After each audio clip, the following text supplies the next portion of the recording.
Before 9/11, the largest amount of those dollars were in three countries. Number one, United States, number one, highest number. Number two, Britain. Number three, Switzerland. Now, imagine if $900 billion are removed and they are taken either to Singapore, China, Dubai, Abu Dhabi, you just name it, some of those countries. It has started having impact there. Nobody is going to say we are politically against you because nobody can afford to say it. Or because we want Sharia compliance. Our religion requires us not to deal with what? Interest. Or because the system is, and you will be astonished that since President Obama has come, and because his focus is to bring the money back, to get the trust back, because they are looking at the whole problem. So he goes to Cairo and gives the Cairo speech, goes to the King of Saudi Arabia and kisses his hand, token of respect. The Treasury has established the Sharia compliant bonds. You will be astonished. America is selling Sharia bonds to get that money back to. France is competing, UK is competing, China is competing, Japan is competing. Everybody goes over there, look, our program is more Sharia compliant. That's the reason when all of these politicians are saying that Obama from inside is approving what? Sharia. Why the policymaker or administration is not that much worried? Because they know they are trying to bring the money back. They are not that much worried about Sharia, but this is what a juggle taking place. You will be astonished that Citibank allowed Prince Walid to buy 40% of its assets and has got a huge department of trying to have Sharia compliant loans for housing, for businesses, bonds, different kinds of CDs. HSBC has become almost fully Sharia compliant in everything it does in the Middle East.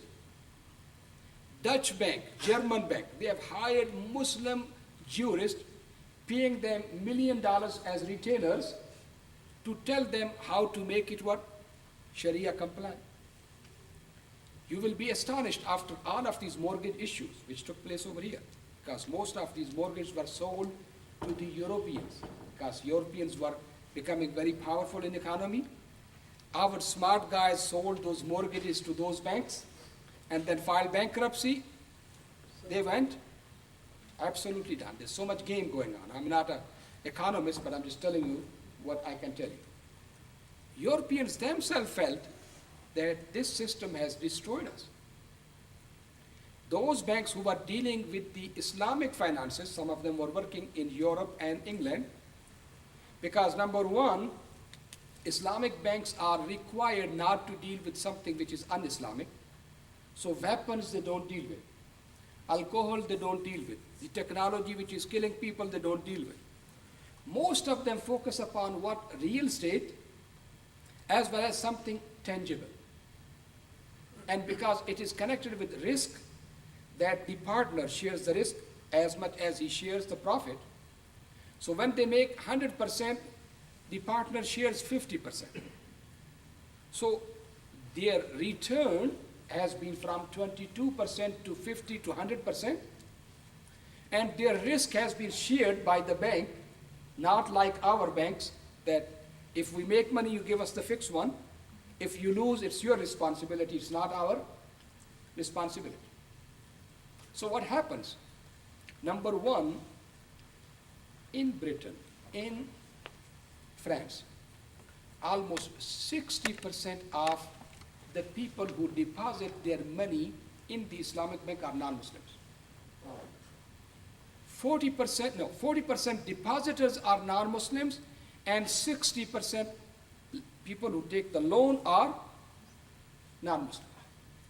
Malaysia, Indonesia, Dubai, Kuwait, everybody is now funneling money You know, there are two largest Muslim entities. Number one is the Kuwait Finance House. Second is Bank Rajahi, the Rajahi Bank. And then Faisal Bank. These people have made so much money during these crises because they had the money invested in something like drug companies, which make drugs, real estate. So the people who put their money in those banks were safe than those who put the CDs as well as the mortgages, everything else. So it brought money so much from the other banking system into the, you will be astonished, why would the French Parliament pass the rule that in France, the alternate or the parallel Sharia compliant system is allowed. The banks can do it. The same Sarkozy and the parliament which is saying no, hijab is what? Not permitted. You cannot do it because when they passed this law, everybody started saying, oh, Sarkozy and everybody, they are Sharia guys. Remember one thing, the capitalist, there are some people who have controlled it for centuries. And these are the people who are playing games with the lenders, with the loaners, all of them. Now there is a challenger. That challenger has got a base, money, petrodollars. They have got 1.5 billion people, almost 50 full-time countries, and then plenty of others who are living.